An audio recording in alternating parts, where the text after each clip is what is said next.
Good afternoon. This is Manu from Hearts&Minds Development Center. Thank you for joining us in Being Whole, Being Me Series 77. Whoa, we only have 23 more weeks to go, and the year is coming to an end. So for those who have joined us, thank you for joining us. Please remember to subscribe to our YouTube channel, because we are trying to bring in more new content which is not live, and introduce podcasts. So it'd be lovely to have your subscription on our YouTube as well as our Spotify. So today we're going to talk about play therapy, and I don't know how many parents are out there, because I think naturally when it comes to play, we think it's only for children, and we have a tendency to think only parents should be interested.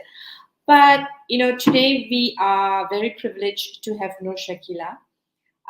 As you would have seen her introduction, she's very, very passionate about counseling, therapy, but basically, helping people to heal. Just met her, just had a conversation with her, and she's got this lovely, gentle lovingness about her, about counseling and making a difference through therapy. So let's bring Nur Shakila quickly and ask her all the questions that we need to ask about play therapy. Hi, Shakila. Hi, Miss Mala. Just call me Mother.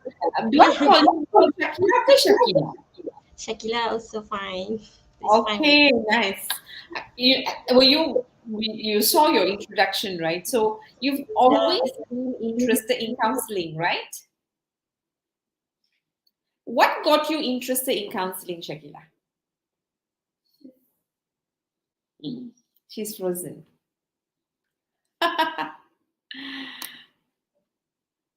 Let's see whether we can bring her back. Yes, we got you. Oh, I'm so sorry because sometimes my camera is not working. So that's why sometimes I will be missing. I'm so sorry about that. Don't worry, you just remember to come back. So tell us, what got you interested in counseling? Okay. Actually, because previously, right? Okay, before that, I'm Miss Shakila. So you just saw the introduction. You just see the introductions.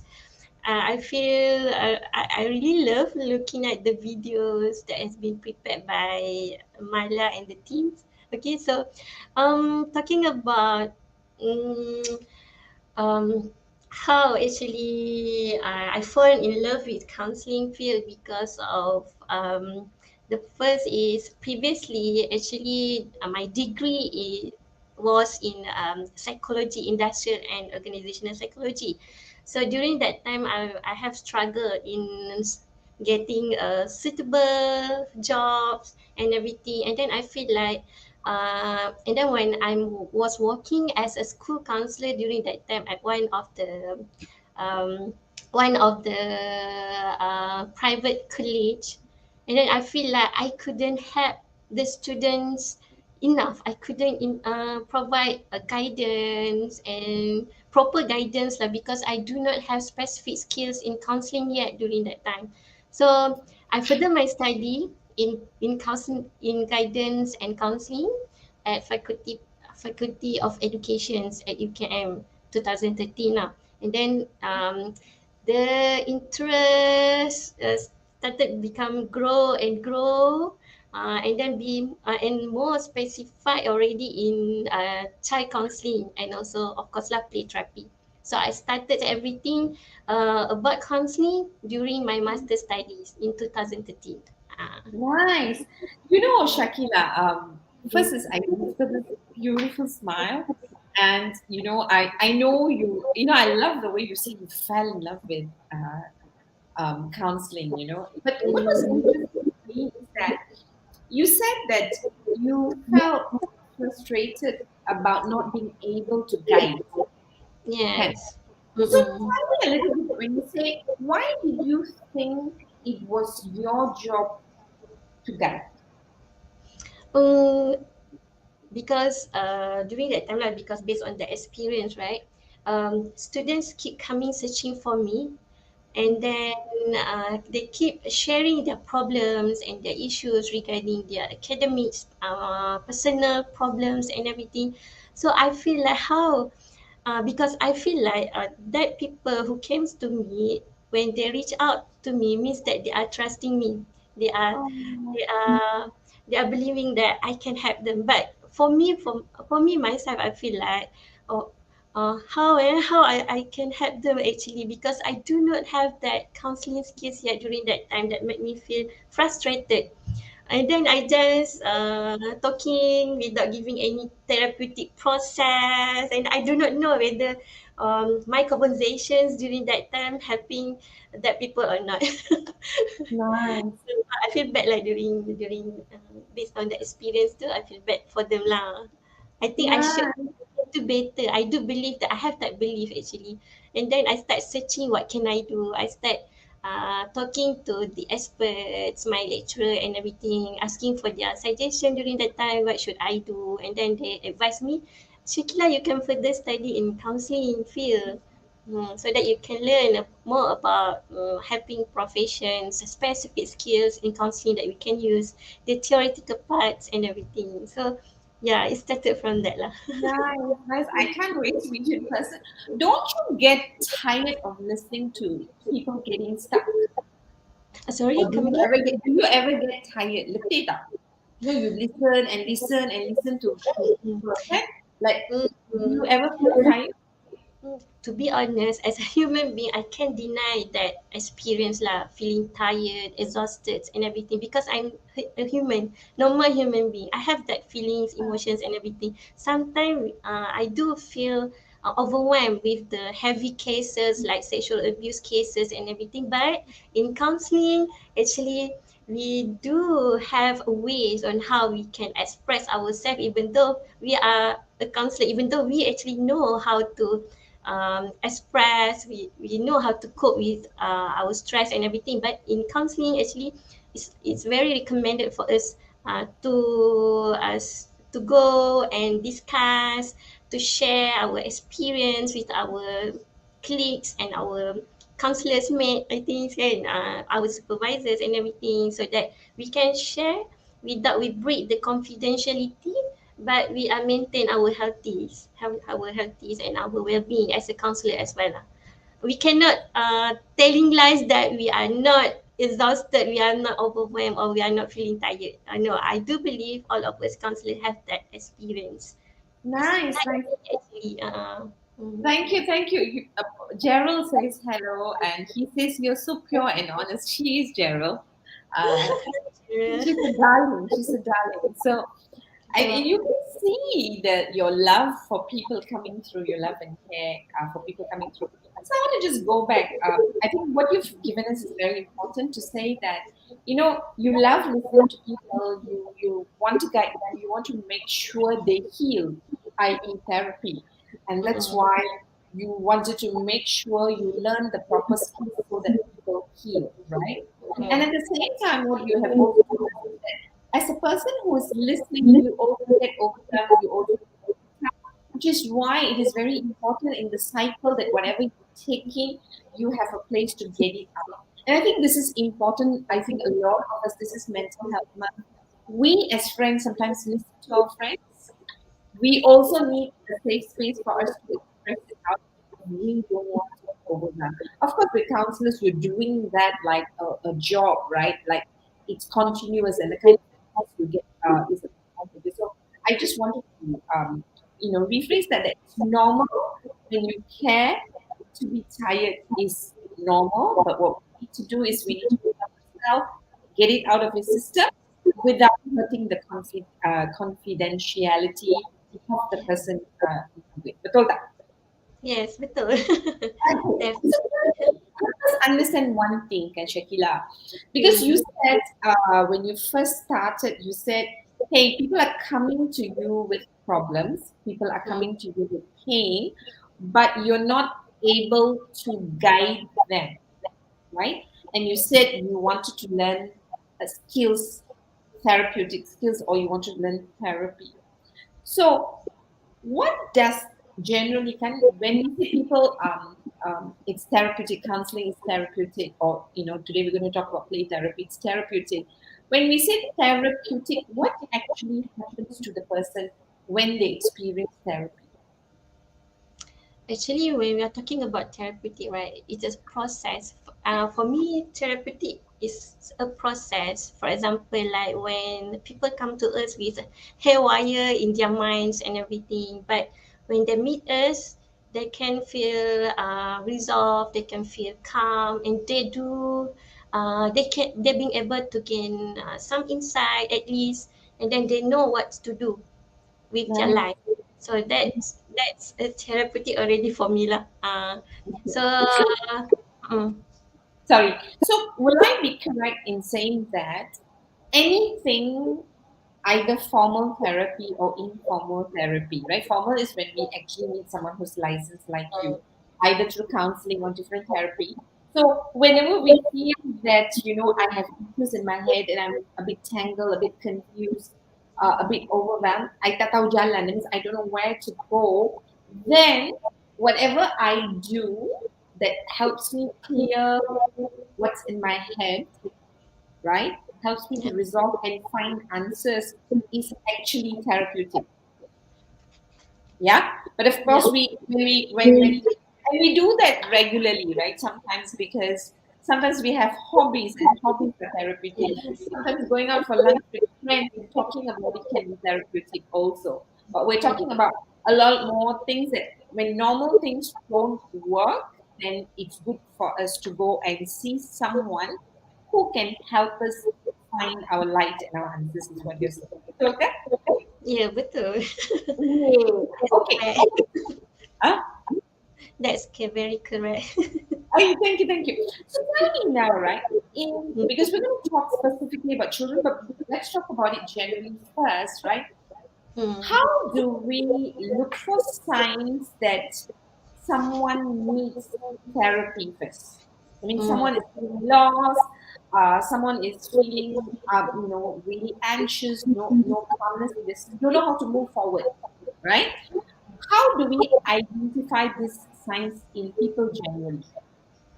Okay. First, when we are talking about science, for me personally, I believe that when we are talking about science, we can refer to the changes happens to that particular individual.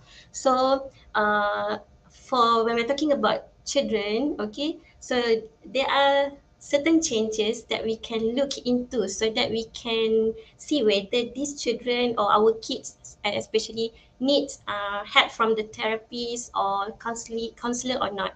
Okay, so we can see sometimes first actually the changes actually make us wondering, right? Does my child needs therapy? Does my child need help actually, right? So sometimes the changes actually become what we call prominent as a result of maybe because of the traumatic experience that they face or any other experience that bothering them, okay, in terms of their emotions, their cognitive and everything. So it affect the changes to happen. So it's very important for us as an adult or as a parent to pay attention to as to pay attention to pay attention to the signs, because they can help us to determine if that children's actually need to seek for counseling or not. So today, I think there are several signs that I can share with the audience. First, we can try to look into their behaviors, right? So behaviors is one of the most common signs that actually um, that can conveys informations that these children or our child actually they need counseling. Okay, for example, we can look into their behavior between their behavior inside or outside of the homes lah. For example, they incline in their they more inclined to argue, complaints, and then some of the children may become more defensive, even over the smallest request or conversation point, right? And then try to pay attention to these kind of responses. Okay, especially if these responses, if this response actually occur more frequently than usual. Okay, and then at the same time, regarding the behaviors ni, right? We as a parent, we can cooperate or we can connect with the teachers at school, because school is another significant place that they go for every day. Is that the teachers can help us to observe, to look at into the behaviors as well. So consider to let the teachers know that we are actually concerned, and ask for their help if they can do some observations, whether is there any abnormally in terms of the children's behaviors and everything. For example, like discipline cases or behavior problems at school. For example, like to fight, the children's like to fighting with their schoolmates, their classmates, right? So actually, maybe they are having some kind of struggle. Maybe they are trying to grab adults' attentions. Like, hey, I got something to tell you. I have some things that really burden me, and maybe, but because of they do not know how to express, right? So they express in not safe way lah. For me, it's not appropriate or a proper ways lah for them to express their feelings or their experience, because I do believe any problematic behaviors that shows by children is actually a sign and a symptoms that um, there's still needs, maybe some kind of important needs that still not being fulfilled yet by the adult. For example, it could be not getting enough attentions, not getting enough love or appreciations, or any other things that they need from their significant people in their life. Okay, so this is the first one, is about try to look at the behavior, the changes in the behaviors. And then number two, maybe try to look at into the sudden shift of their usual interests and habits. This one, maybe the childrens like to play football. Like to play football um, every evening, right? And then almost 1 week already, out of sudden, the parent noticed that this boy didn't want to go out and play football with friends, or almost 1 week already. There must be something wrong with that. Okay, and then maybe try to check in terms of is there any changes in their eating habits, sleeping, or any other personal interest, because these are the things that very easiest to spot lah for us as a parent. Okay, and then number three, I think if we can observe whether that children or your child have an excessive worrying or sadness, because this one is clearly lah, this one is very direct and evidence of sign and symptoms lah, because actually it's normal to feel worry and to feel sad. That's a normal feelings. But when it becomes excessive and begin to consume our child and their thoughts, that is when we are supposed to take a closer look lah. Okay. And then I think another sign and symptom is we can look into when our children started to do social isolation. So for example, as simple as at home, right? At home, starting to eating lunch alone, or if in the school, that children eating alone in the canteen and then try to isolate themselves from their friends or from the teachers, and then maybe don't want to go out or don't want to leave the house for any reason. Okay, so these are the things. Try they isolate themselves from the environment. And then maybe another sign and symptom that we can help ourselves to pay attention to is when the children started to talk about self harm. For example, like I feel like I want to knock my head so many times. I feel like I want to cut my hand. So this is a clear sign and symptoms that your children need help and need to seek help from professional counselors or psychologists. Okay, all right. I think these are the sign and symptoms that I can share lah. Nice. I think you've given us a lot because I think basically what you're telling us is that, that we need to start paying attention. We need to observe what's happening, looking for a normal pattern and what is shifting in terms of behavior, right? For them, not normal. But this is also assuming we know our children or people around us when they're normal. And so what Yes. you said about the significant people in life is very important because if you were important in someone's life, people will pay attention to who you are and how you're changing. Can. So thank you very much for that. Now you do a lot of counseling. You work with a lot with children. So sometimes parents or the adults can see that the children are changing, right? But even children face the amount of counseling. So, what are the challenges that you hear parents experience when they want to send their children to counseling? Okay, thank you. Okay, for this one, right, what are the challenges that usually parents experience in getting kids to go for counseling? So this one, most of my clients, parents, actually they are dealing with their kids who say, no, I don't want to go. Why I need to go? Because why I need to meet a stranger that I didn't even know in my life? So this is the struggles and one of the challenges that the parents always experience lah. So actually parents need to understand, okay, why these situations happen, right?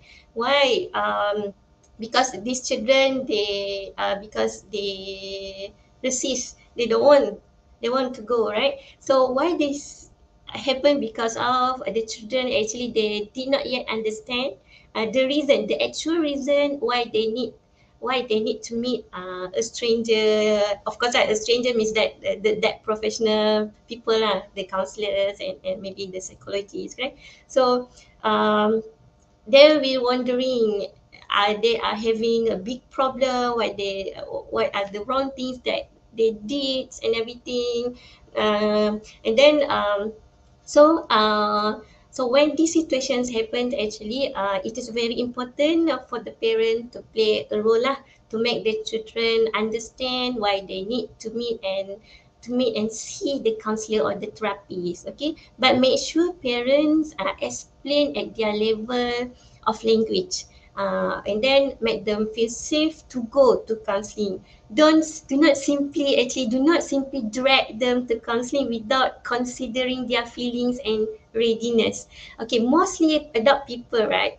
Because they feel like they have the authority towards children, towards kids, right? Of course, like, because for example, like us as a parent, we want the best for our children. We feel like this options is the best, this is the right things to do, blah blah blah blah. But without we realize, actually when we are doing decision making for our children, even though they are still young, they are still kids, um, we actually denying their right to be included in the process of decision making. So make sure whatever we want to decide for our children, starting from their um, early childhood age already, we should include them in that process, so that they will feel like, oh, my parents, my father and my mothers appreciate my existence. So the children's actually, that kids actually, they will feel like it's it help to actually um, make them trust more with their parents, because the parents value their existence, the importance of their voice, the importance of their feelings and everything. So that's why when we want to bring our client, our children to go for counseling, make sure you prepare your your children first, by at least inform them, okay, today we are going to meet someone special that will, I do believe, will help you better than me. For example, use a very simple words that your children will feel safe, and they will feel like, oh, it's okay to go and meet that person, it's okay. So I think parent can provide some kinds of reassurance to to their children, that it's okay to meet counselor, it's okay to meet a therapist, because uh, that is the time or place uh, that provided to them. Actually, it's a safe environment, it's a safe, because in a counseling room or play therapy rooms, actually we provide safe environment for children to express themselves, okay, without any restrictions and everything. Okay, so these are the main challenge faced by most of the parents lah, that I made before. Mm. So, Shakila, I'm just curious. I think it makes a lot of sense, and it's really good for if parents are listening or any adults are listening. That first and foremost, if our is shifting and our children need help, right? Mm. There's probably already some form of distance between me and my child, that my child can't talk to me, right? Right? And now I know that I can't help for whatever reason because my child doesn't want to talk to me for it. So there's no room for expression for whatever Mm. reason, right? Now, now I want to take my child for counseling. My rapport with my child is already not good. Then I have no rapport with my child. I can understand that you say we can feel safe, be ready, and all of that. But because there is no rapport, sometimes the more the children will push back because the parents are saying, right? So this is idea, will push back. Now, would you then say if your child isn't ready, just leave it be, or drag them as nicely as you can so that hoping that they feel safe with the counselor? Mm. What is your recommendation? Because I'm sure, because how long are you going to wait for your child to change his or her mind and Mm. that's everything, right? Because right, so because I'm thinking that if my relationship with my child is at its best space, my child will talk to me. One, or maybe I've never had that kind of relationship where we talk sometimes, right? And now Yes. I'm saying, so give us a bit of advice if you can on that before we go into play therapy. Yeah, yelah kan, until when we should wait, right? Because that children clearly needs help from the professionals. So based on my experience, usually I will advise parents to at least inform their children, their child first, or the reason why they need to seek for help from the counselors. And then even though the child keeps saying no, actually, but they already have the ideas, they have the children already have the ideas that he or she needs to attend and meet the counselor or therapist because it's important, because they need helps and everything. So even though they said they again, and they will say that no, but after that actually parents not do, I can bring and um, tell the child like for example, okay, we will meet together, keep mention the words together, you will meet the counselor with me, so that we are starting from at home already. My approach is I like the parents actually to make the children feel safe to go to counseling, to go to therapies. And then based on my experience, when the parents, when the family reach to the counseling center, so the counselors or the therapists will play role from that lah. So we will try to build rapport first before we begin with the sessions, because at first meeting usually we are not directly conduct the sessions on that spot lah, but we are meeting the parent first to discuss together. At the same time, we usually, for my experience, I will let the child clients to go into the play therapy room first, so that they will get familiar with the environments. They will look they will look into the toys that and the items that we have in the play therapy rooms and everything, to prepare them actually without them realize it. And then while talking to the parents during the intake sessions, right? So the children already being prepared indirectly. Okay, so so this is the playrooms that I will go later. So it's very interesting. Actually, um, commonly lah, based on my experience so far, when the child enter play therapy rooms, they will feel like they don't want to go back and everything. So that's a normal things happens lah, but that one we have a specific skills how to handle lah, how to handle when they don't want to go. But my main point here is that make the child feel safe to go to the counseling process started from home already. Even though they said that no, I don't want, of course lah, children they don't want to go to meet strangers, but as a parent we have the responsibility to have our children, right? So it's okay, just bring them. At least you already explain, you already let them know the reasons and everything. So it's fine. Nice, nice. Mm.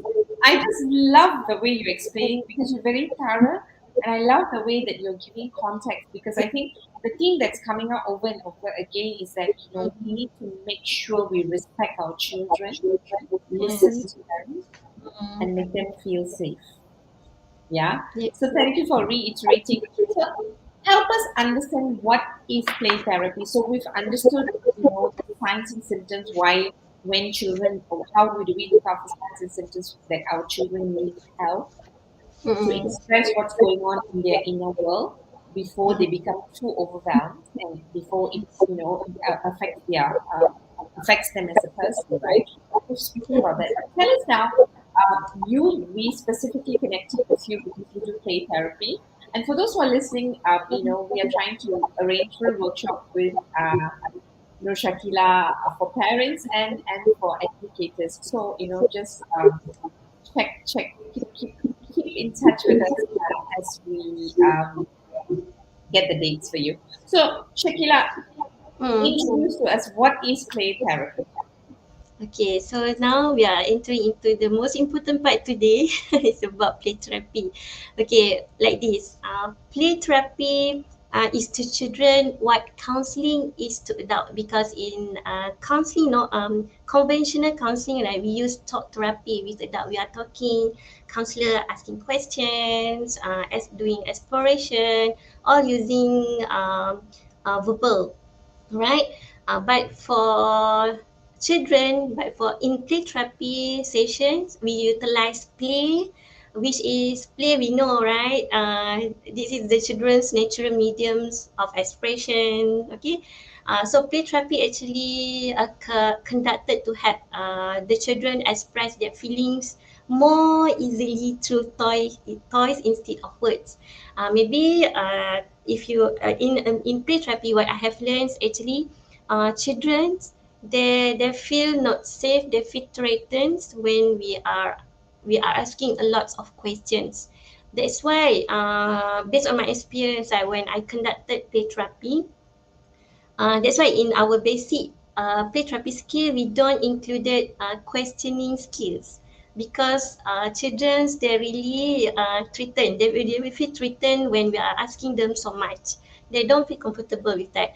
Based on my experience, right, I just tested. I'm trying to do some kind of experiment whether it's right or not. The children actually feel threatened when we're asking them so many questions.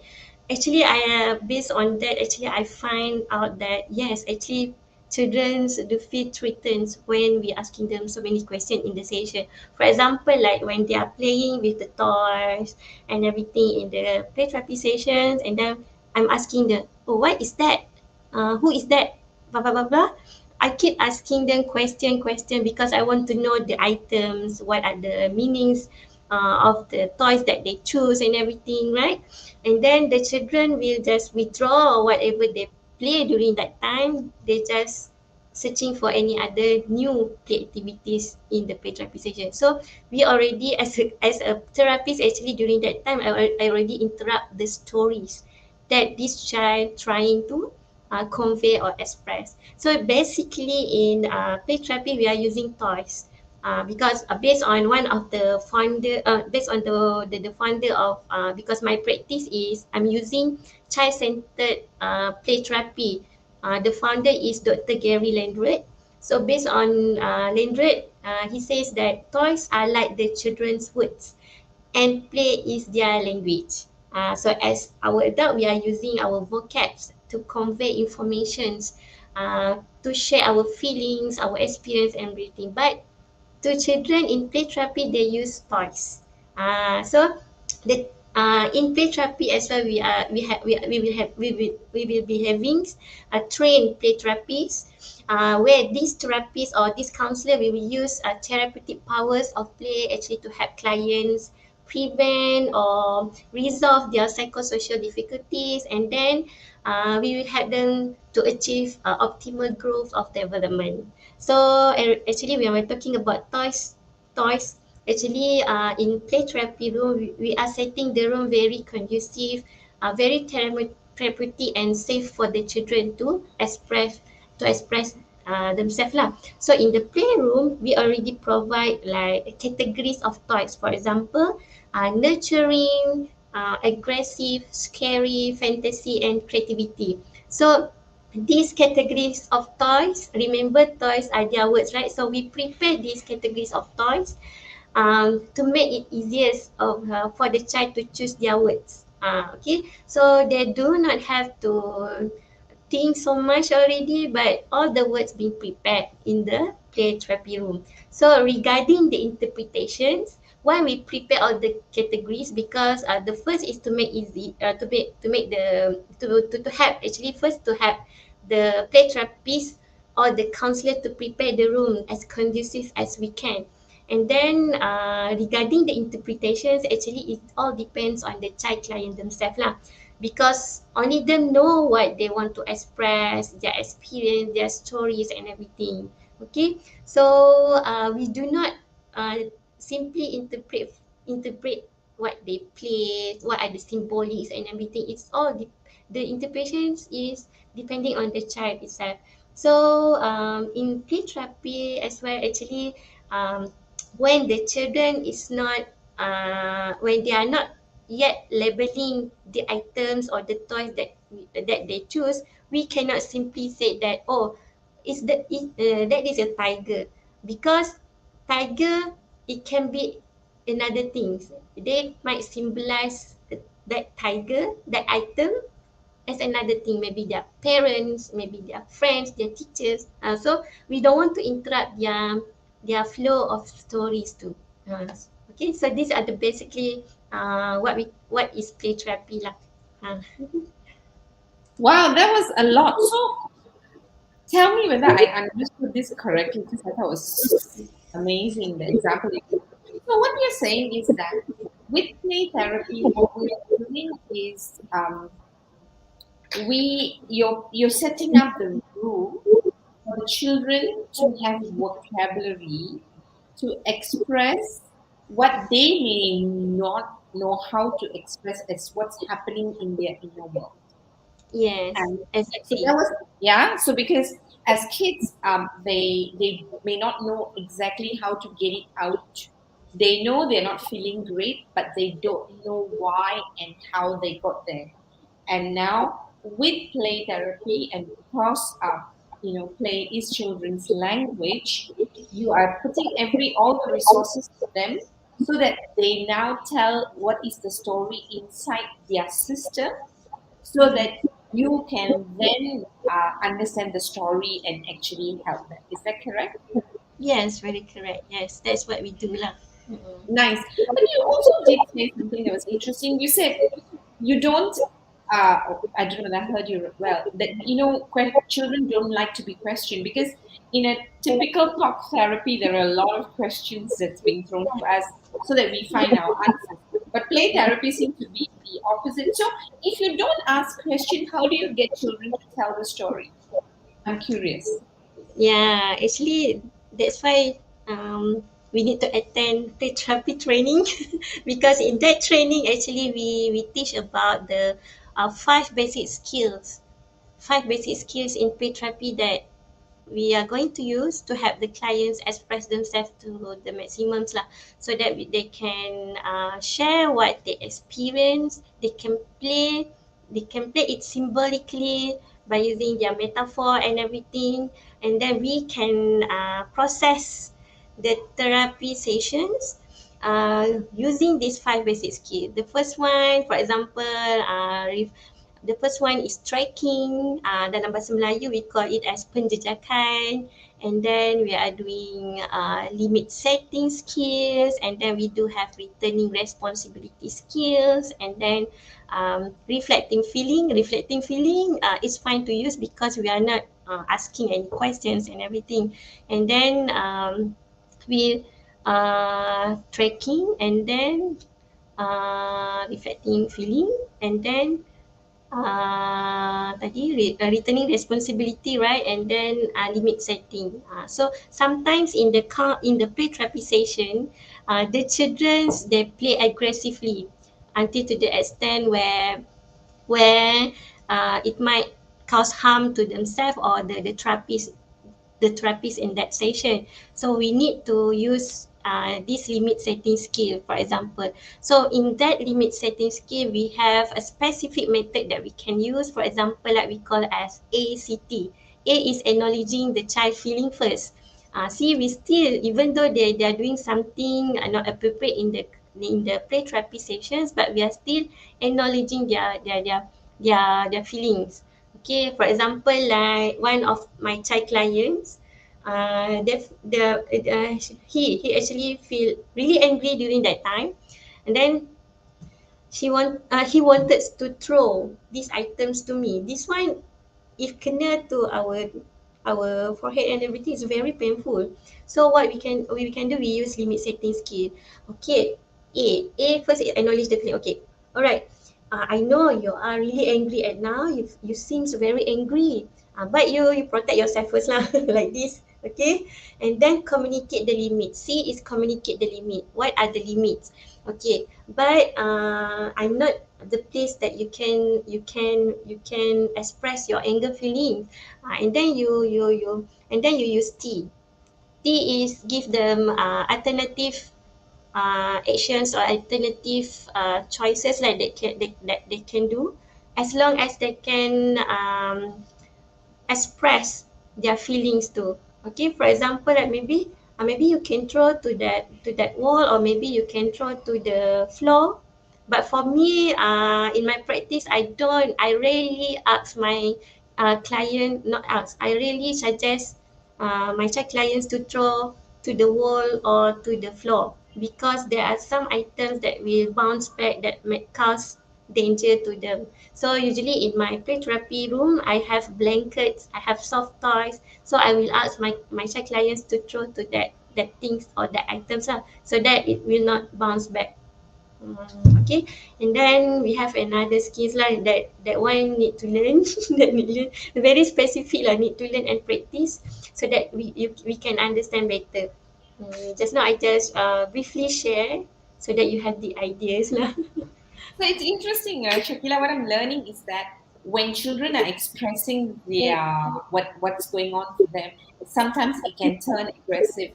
So instead yeah, of telling them to stop, you yeah, are allowing them to express without causing damage to themselves and to yeah, other people. Is what I'm hearing, right? Now, yeah, I do understand. So we've got 10 more minutes. I want to cover two things, right? Because we really want to bring you over to KL. You are based in Perak, betul? yes. Basically, Yes. So, and we're based in Perak. So tell us a few things that, especially people are listening from Perak. Um, right. One is you train both parents and educators on how to use play therapy. So let's just do it. Let's look at parents first, right? So tell us a little bit. How do you think learning play therapy as parents can help us enhance being available, supportive for our children's development and growth?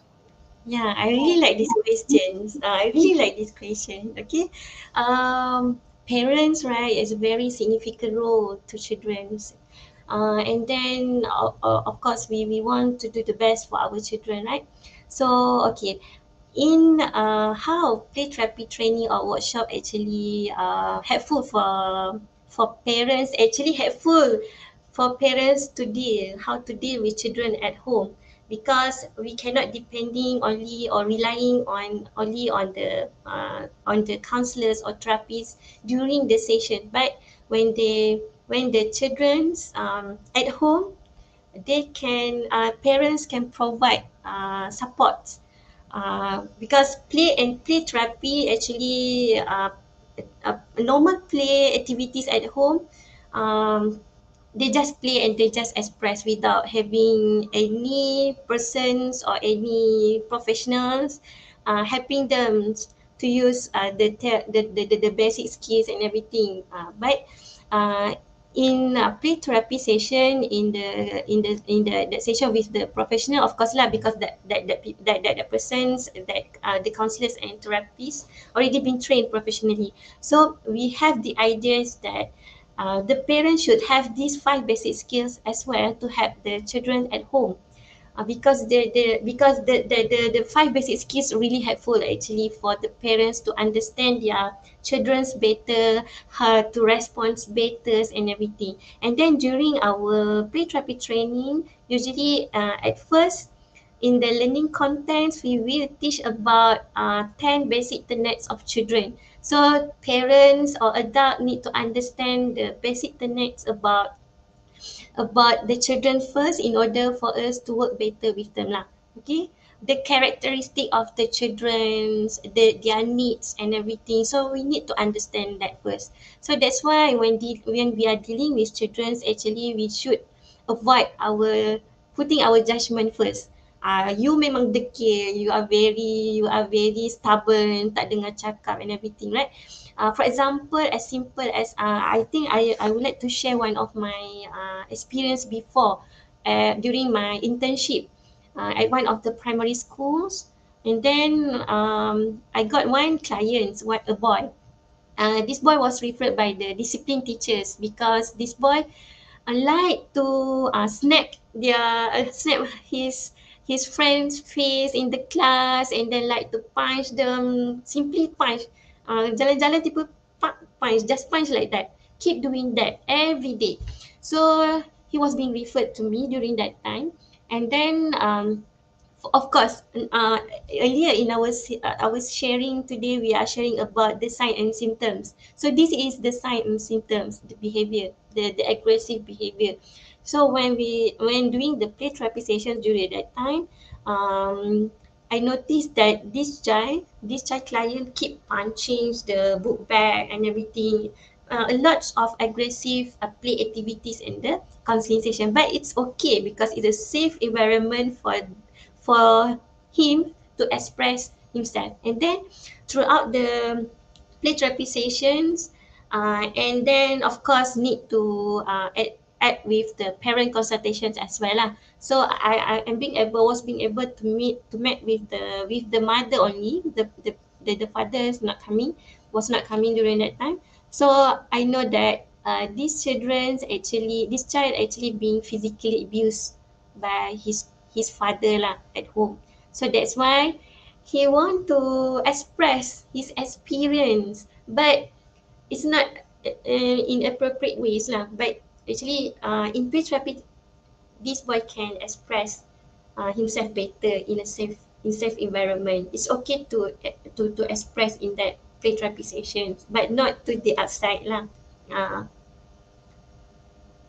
Wow. So mm, actually, so what I'm hearing is that what you do for parents is that help understand, um, help acquire communication skills that help us understand our children and help mm, us get the storyline for the children mm, that's mm, happening in their life. But Shakila, if I can ask you, right? I do think we do some of these, right? Like sometimes, for example, especially when kids are young and they're drawing, right? We tell yeah. them to tell us the story, Mm, right? mm, Or if they are watching a movie, tell them to tell what they like about the movie, and mm, maybe, who are the characters that I connect with in the story, right? Because there are mm, some, or even superheroes, like I want to be this superhero, but the whole idea is really whichever superhero you tell us why. And so every time children are expressing something, they're telling us something about what's happening in the inner world is actually what I'm getting, right? So I think these are really crucial skills for parents. Now, when you think about play therapy for parents, right? Now, what's the age group of children? How old should my child be for me to consider learning play therapy as a parenting? okay. So it's recommended the age of 3 to 12 years old for Okay. play therapy. So I would like to add another point is that why parents it's important for parents to have these 5 basic skills of play therapy as well, because we don't want the child at home just play. At least when the parents have that skills, actually that play can turn into therapeutic process at home. Nice, Okay. So nice, that's the main reasons lah. nice, nice. We have 5 more minutes, so quickly, do tell us because we really want to bring you here and let's see, right? Mm. So, for educators, right? What type of educators who are working with children can Mm. consider play therapy in their work? Okay, so basically, for kindergarten Mhm. teachers, and then school counselors, kindergarten teachers. Usually, these two types of teachers lah that will attend the workshops and training. And then, yeah, this is the most recommended people to join lah. Kindergarten teachers and school counselors. Yes. Nice, nice. Mm. Okay, I'm just curious because I know you said talk therapy is for adults and play therapy is for children because they don't have vocabulary. Um, has play therapy or any form of play therapy been used for adults? Yes, like this. Play therapy basically we use for child clients, but for more cognitive, matured cognitive people, we for example like teenagers and adult people, we are using sensory therapy. Sensory therapy is another advance of play therapy lah actually. So Okay. we still using toys, miniature to process the experience, feelings, struggles and everything, but we process more on the cognitive part. Because why? Because play therapy we use because of for children, because of they have two basic limitations, which is in terms of their cognitive, which is not matured yet compared to adult. And then the second limitation for children is that they have very limited in terms of their vocabularies. So for us, as an adult, simply use a lot of vocabs to represent or to express our feeling. For example, like anger. So we have a lot of vocabs that we learn throughout our experience 20 years ago and everything. So we already have lots of vocabs to represent our feelings and everything, but not for children's yet. So that's why we use play therapy lah. And then for sensory therapy, because we process more on the cognitive part of our adult clients lah. So they need to do some arrangements in the sanctuary. Actually, the moment when the adult clients come into the rooms, actually when they see the toys and miniatures, they already triggered without they realizing it, triggered their unconscious mind to conscious already. Uh, Hmm. it's very interesting. Sen, sen, Sanctuary, sanctuary. tray, tray. Yeah, I saw this in your. Okay. So Mm. basically, anyway, when I come to where I visit you, and I'm probably going to try the century therapy and see what happens. Okay, that's very But nice. yeah. It will be quite fun. Mm. If it's safe enough, maybe I can post it. But if a lot of things come out, then I won't post lah. Okay, so Shakila, thank you very much. I think you really took us through. You gave us a lot as to what we can actually do in terms of helping our children's mental health through counseling. Why counseling is important. Mm. How do we recognize signs and symptoms? And specifically, you took us through how play therapy actually gives vocabulary to children to express what's happening. So, what I'm hearing a lot is, or the one consistent message is that communication is key for children to express what's happening. And Yeah. one form of therapy is actually for them to, use play therapy to express themselves, right? Which helps them to get out of whatever overwhelming emotions that they experience in their world and they're feeling stuck. And you also actually help us understand that what's really important for children is to respect them and to make them feel safe. So, the Yeah. one great way for us to actually help kids at our level is to actually listen to them, respect them as individuals, not don't do power play with them, and then make them, and that would make them feel safe, whether they Yeah. want to talk to you or talk to a person. And if you have children between the age of 3 to 12, it's great. Play therapy can be a great communication skill for parents so that they can communicate with our children and understand what's happening in their world, right? So with that, thank you very much, Nur Shakila. I really enjoyed. I learned so much. You're very inspiring. Gerald says thank you, Shakila and Miller. Have a wonderful weekend. And thank you, Gerald, for always supporting us. But before we leave, is there anything else you like to leave with the audience before we say goodbye to you? Okay, thank you so much, everyone. I have nothing much to say, but a very thank you for listening. I hope I'm delivering something that useful and meaningful to you guys. Hope we can meet again later.